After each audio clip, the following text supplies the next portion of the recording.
Toda primera novela es un reto y Pilar Carrizosa lo ha asumido con La misión. Hoy aquí en Periodista Digital hablamos de esta peculiar novela que se mueve entre el presente y el futuro. Pilar, bienvenida a Periodista Digital. Encantada. Bueno, nos presenta un futuro en su libro, hay que decir que poco halagüeño, ¿no?, para nuestro planeta. Bueno, precisamente la realidad es esa. Estamos en un momento en el que el planeta está, pues no voy a decir resquebrajándose, pero hay que cuidarlo. Entonces hay que mirar por él, hay que mirar. Y en esa mirada usted va al futuro, va al año 2050, ahí empieza el relato, ahí empiezan las primeras líneas del libro, cuando nos cuenta que bueno, los polos ya amenazan totalmente con su descongelación. Y una cosa que nos llama mucho la atención, una de las cosas en las que gira el argumento del libro, que es la preocupación que hay en la Tierra porque otros mundos nos roben el oxígeno que ellos no tienen, ¿no? Es una cosa que yo he un poco centrado en la valoración de lo que tenemos y de la cual no estamos concienciados, digamos, en que hay que cuidar esta casa que nos rodea, que es el planeta, un poco ese deterioro medioambiental al que nos vemos abocados, pero que poco a poco pues hay que educar, vamos a decir entre comillas, a los preadolescentes. Es un poco la idea y el mensaje que yo lanzo en el libro. Lo que tú aprendes de pequeño no lo olvidas de mayor, por lo tanto es un poco si vas a un lago, a un mar, a un océano, no tires papeles, mima esas aguas, cuida esos escenarios verdes, abraza ese árbol, empápate de la energía telúrica de la tierra. Es un poco el valorar esos elementos que tenemos en el medio ambiente que tú descubres cuando vas de viaje, cuando ves un escenario verde, y entonces en lugar de deteriorarlo, en lugar de ensuciarlo y de mancharlo, cuídalo, ámalo y disfrútalo. A esos preadolescentes entonces les lanza el mensaje que quizá cuando ellos sean mayores el petróleo de su época sea algo como decíamos ahora, el oxígeno, ¿no? Efectivamente. Los preadolescentes, que son los adultos del mañana, de un futuro próximo, si tú de pequeño has aprendido a respetar ese medio que nos rodea, ese medio ambiente que nos rodea, posiblemente de mayor, cuando ya eres adulto, tengas otra conciencia, lo valores, lo cuides y haga que la sociedad evolucione en ese sentido. Entonces, un poco el libro gira en torno a ese mensaje. Y con ese mensaje siempre presente, es uno de los protagonistas del libro, cuéntanos un poco cómo se enarbola, cómo se monta el argumento, la trama de esta misión. En realidad todo se desarrolla en un páramo. Yo lo he situado en Escocia porque bueno, es un lugar que tiene mucho misterio, mucha magia, mucha fascinación. Tú respiras ese ozono, esa bruma de una tarde que va cayendo entre todos los castillos, esos lagos negros que yo, digamos, ya en un alarde de imaginación he recreado. Entonces el libro se articula en dos partes, una es realidad, otra ficción. Y en la parte de la realidad sitúo en un páramo aislado, en la isla de Eliandonan, en Escocia, a los pies de un castillo que se puede visitar, un palacio esmeralda que es un centro de interpretación de la naturaleza, templo de submarinistas, donde cada año hay una misión. Entonces todos los alumnos de cada promoción pues se enfrentan a una misión. Y este año será atravesar el coral negro.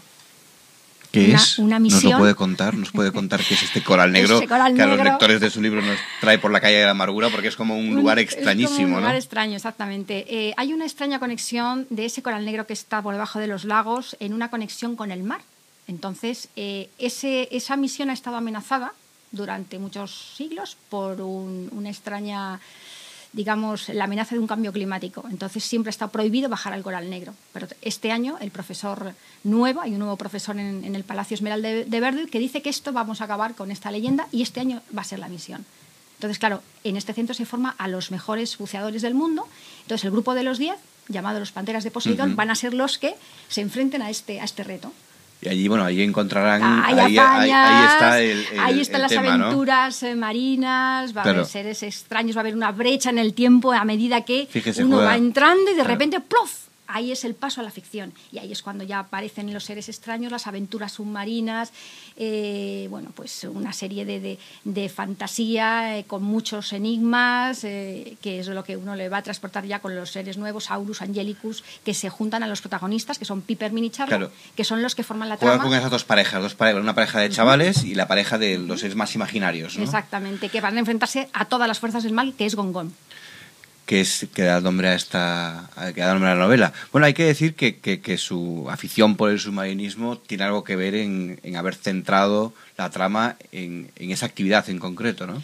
Hombre, tiene bastante que ver porque cuando uno está debajo del mar, pues todo ese mundo que a uno le rodea en cámara lenta, pues la imaginación da para mucho, porque empiezas a ver por todos los continentes los fondos son diferentes. Entonces ves pues peces con rayas, con puntos, de repente una morena, de repente pulpos, de repente seres que, claro, esto luego traducido a un público más juvenil, digamos, pues claro, dosis de imaginación, pues entonces esto se desbarra. Y entonces... Claro, dicen que es, de hecho, una de las fronteras que al hombre le quedan por conquistar, que es el fondo del mar, ¿no? Que allí hay muchas cosas que todavía desconocemos, ¿no? Eso da rienda suelta a la imaginación, no, supongo. Sobre todo pues que te ves unas criaturas, por ejemplo, hay esponjas, hay unas medusas de colores, hay un poblado submarino que te deja embobado, con lo cual si esto lo traduces a una novela de ficción, pues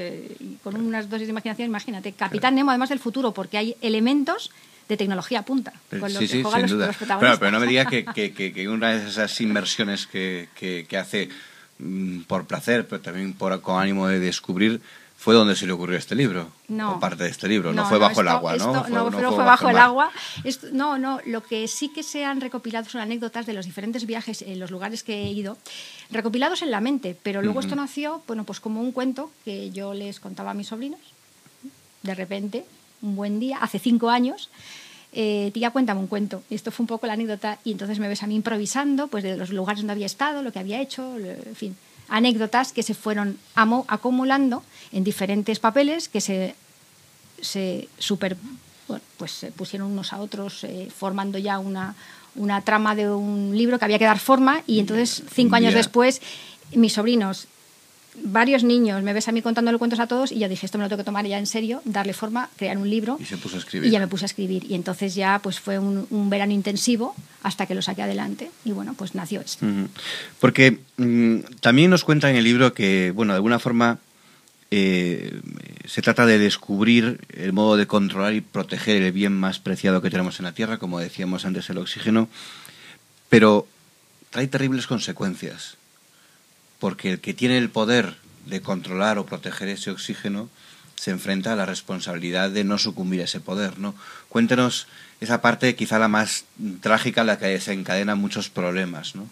Efectivamente, yo he encarnado un poco en la figura de Gongón todo el poder que se puede desplegar cuando uno tiene esa conciencia de querer abarcar, de que de repente se da cuenta de los recursos del planeta y dice, bueno, esto no lo están aprovechando, no lo están, digamos, cuidando, soy yo el que vengo de otro planeta más avanzado y que esta gente no lo hace caso. Gongón era un ser que viajaba por varios planetas y entonces iba cogiendo lo mejor de cada uno hasta que de repente descubre el planeta Tierra y ve que esto, bueno, pues eso es un descontrol, nadie hace caso a nada, el planeta está como podía estar, bueno, pues sin que nadie le preste atención. Entonces llega un ser de otro planeta avanzado y dice, esto me lo quedo yo. ¿Cómo? Se queda el oxígeno. Intentó absorber en una cápsula el oxígeno del planeta en una compresión, y luego la idea era llevarlo a su planeta, el planeta del bienestar, el ecoplaneta de donde él procedía. Para venderlo.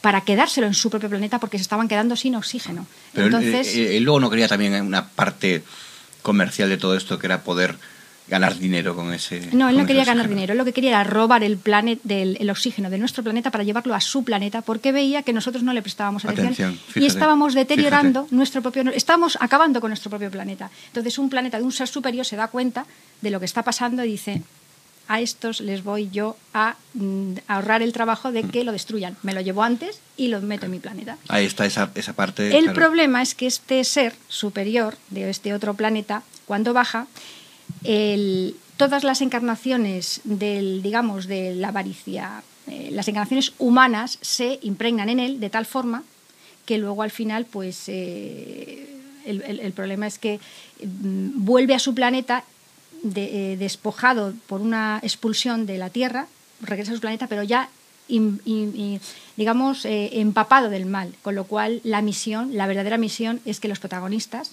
despojen del mal al protagonista Gong-Gong. Caray, pues no lo tendrán fácil, pero bueno, aquí creo que... ahí están las aventuras, ahí está la el aventura proceso que nos presenta en esta misión. Una cosa más, el cambio climático del que se hablaba mucho se empezó a hablar mucho hace 10 años, luego se puso muy de moda, todos los coches eran ecológicos, a pesar de que seguían siendo de combustión de petróleo. Los últimos años no sé si he notado que lo del cambio climático se ha desprestigiado en cierto modo. Ya muchas personas lo miran con cierto recelo.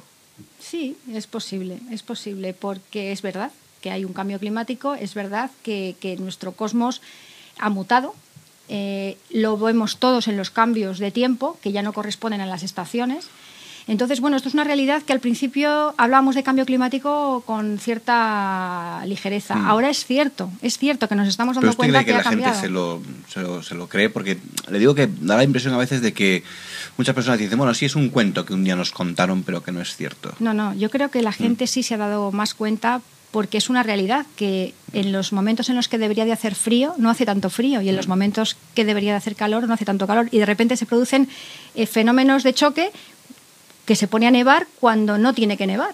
Entonces, esto la gente lo comenta y se da cuenta que al principio sí que es verdad que nadie se creía, era un cuento del cambio climático, pero es que ahora estamos viendo en nuestras propias carnes que es verdad, que es cierto que el clima ha cambiado, que el cosmos ha cambiado, que la capa de ozono está muy deteriorada y que, bueno, pues las empresas y compañías tienen que intentar polucionar menos. Claro.